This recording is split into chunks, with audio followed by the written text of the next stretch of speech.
Danau Angsa. Suatu hari, jauh di hutan lebat, ada sebuah danau yang dikenal sebagai Danau Angsa. Di atasnya, hiduplah seekor angsa tunggal yang meluncur dengan tenang dan anggun di air yang jernih. Danau Angsa, meskipun indah, tapi menyimpan rahasia. Saat matahari terbenam, angsa berubah menjadi wanita muda yang cantik.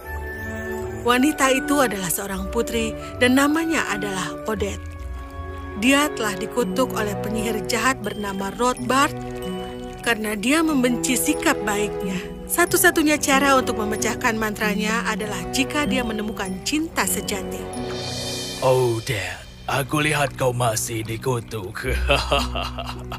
Apakah kau belum memecahkan mantranya? Tertawalah semaumu. Cinta sejatiku pasti akan datang dan menyelamatkan aku, Rothbard. Cinta sejati? Siapa yang akan menemukanmu di hutan gelap ini? Dan siapa yang akan menyukai angsa? Kau akan selamanya sendirian di sini. Dia pasti akan datang. Hatiku mengatakan kalau dia akan. Di sebuah kerajaan tidak jauh dari hutan, hiduplah seorang ratu yang sangat baik. Dia memiliki seorang putra, Pangeran Siegfried, yang tampan, pintar, dan kuat, tetapi kebaikannya bukan benar-benar miliknya. Suatu malam, ratu memanggilnya. Siegfried, kemarilah. Aku punya kejutan untukmu. Kejutan apa yang bisa ibu berikan kepada pria dewasa? Oh, seekor kuda. Wah, ibu, dia benar-benar kuda biasa saja. Ayolah, Siegfried. Tidak, sungguh, dia tidak terlihat cukup kuat. Ya, sepertinya itu cukup menantang bagiku. Mungkin kau harus memberinya nama Stomper. Sekarang dengarkan, ibu punya kejutan lain untukmu. Siegfried melihat 3 gadis cantik datang dengan anggun ke arahnya.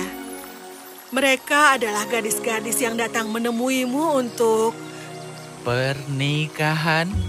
Tapi aku tidak ingin menikah, ibu. Dan gadis-gadis ini, mereka bahkan tidak peduli pada aku. Mereka hanya ingin menikah denganku karena aku seorang pangeran.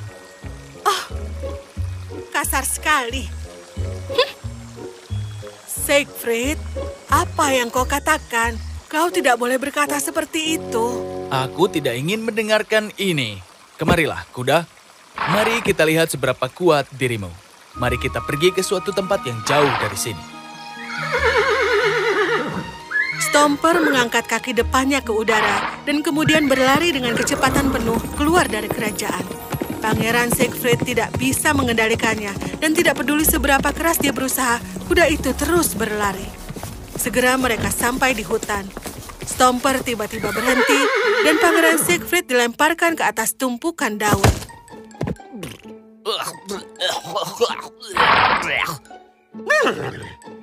Kuda busuk bahkan tidak bisa berpacu dengan benar. Kau akan membayar ini semua.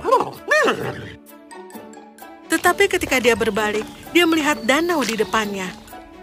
Dia sangat terkejut bahwa dia hampir melupakan hari buruknya.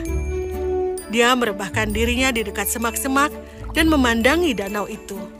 Akhirnya, sebuah ketenangan. Mengapa ibu melakukan ini? Ingin aku menikah dengan seseorang yang bahkan tidak aku kenal.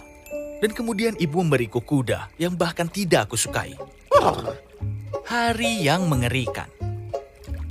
Ketika pangeran menggerutu tentang hari buruknya, Putri Odette bersembunyi di balik pohon dan sekarang mengawasinya. Siapa pria itu?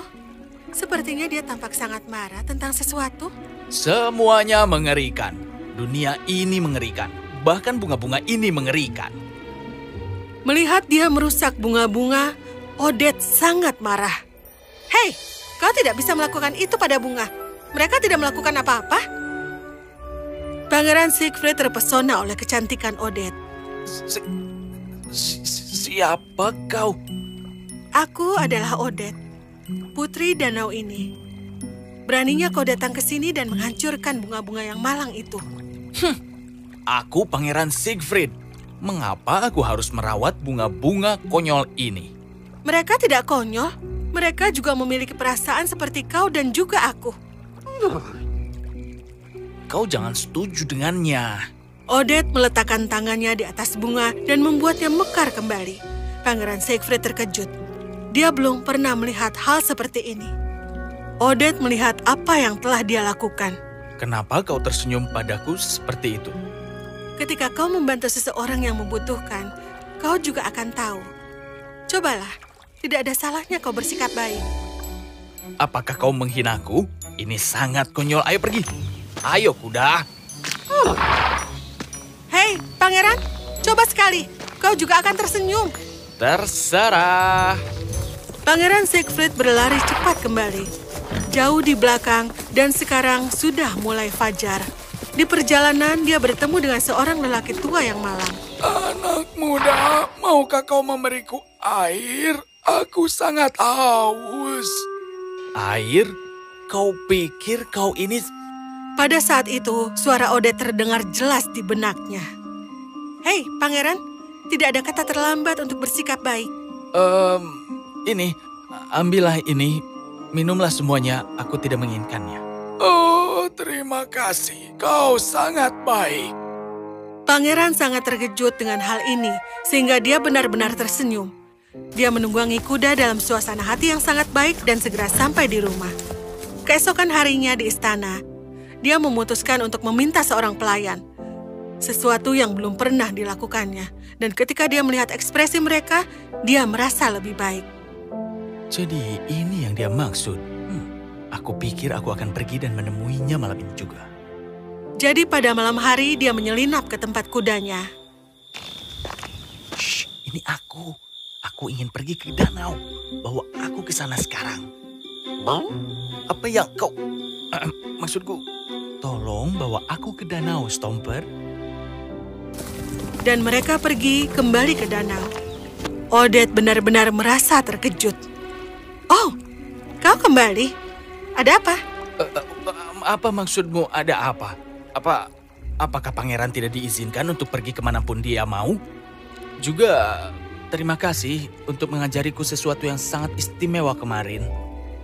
Oh, tentu saja dengan senang hati. Ayo, biar aku tunjukkan padamu. Kau juga, Oh, namanya Stomper. Hai Stomper, kau kuda yang sangat bagus. Iya, mari kita tidak memulai dari seberapa bagusnya dia. Sepanjang malam, Siegfried dan Odette tertawa dan mengobrol. Dia menunjukkan kepadanya banyak bagian indah dari tempat itu.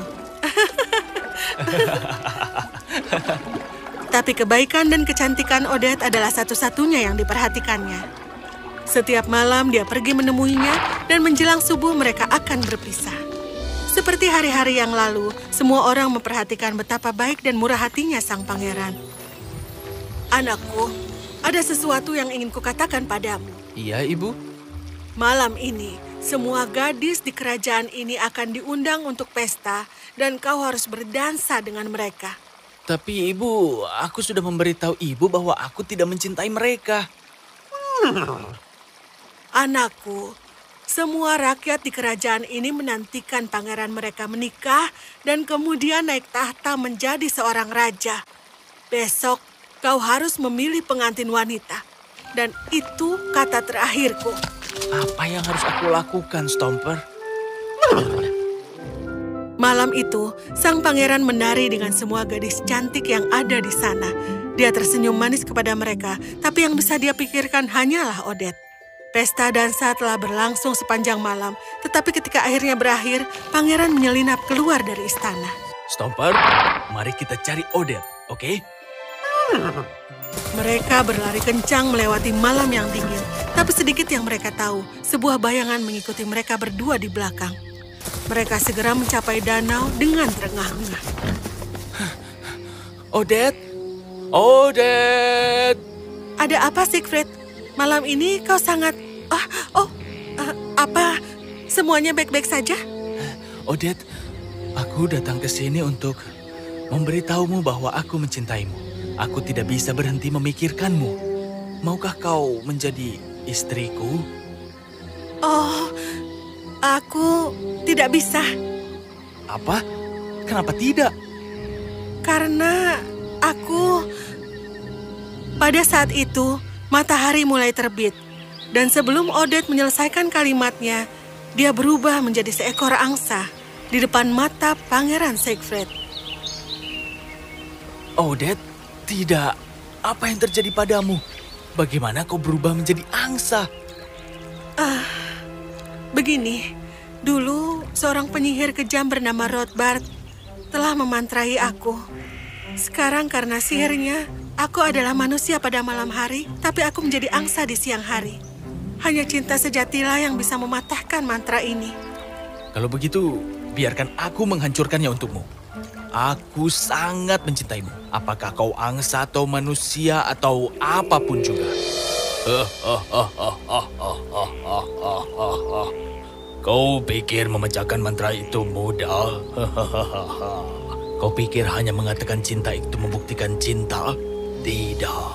Cinta sejati membutuhkan pengorbanan. Apakah kau siap berkorban untuk cinta?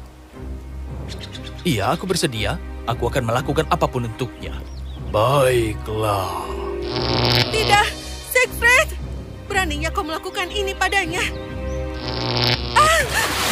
Tidak, Odette. Bangunlah cintaku, Odette. Bodoh. Odette, tolong bangun. Dengan seringai jahat di wajahnya, Rothbard berbalik dan mulai berjalan. Tapi saat itu, Stomper datang dari belakang dan menendangnya. Rothbard terlempar ke udara dan menjatuhkan tongkatnya ke tanah. Dengan sekuat tenaga, Stomper menendang-nendang kakinya ke udara dan menginjak tongkat itu, mematahkannya menjadi 2 bagian. Tidak. Pada saat itu, Rothbard menghilang perlahan ke udara dan tidak pernah terlihat lagi. Tiba-tiba, kilauan magis dari patahan tongkat sihir keluar. Kilaunya terbang ke arah Odette dan Siegfried dan menyentuh mereka berdua. Seketika, Siegfried berubah menjadi bentuk manusia.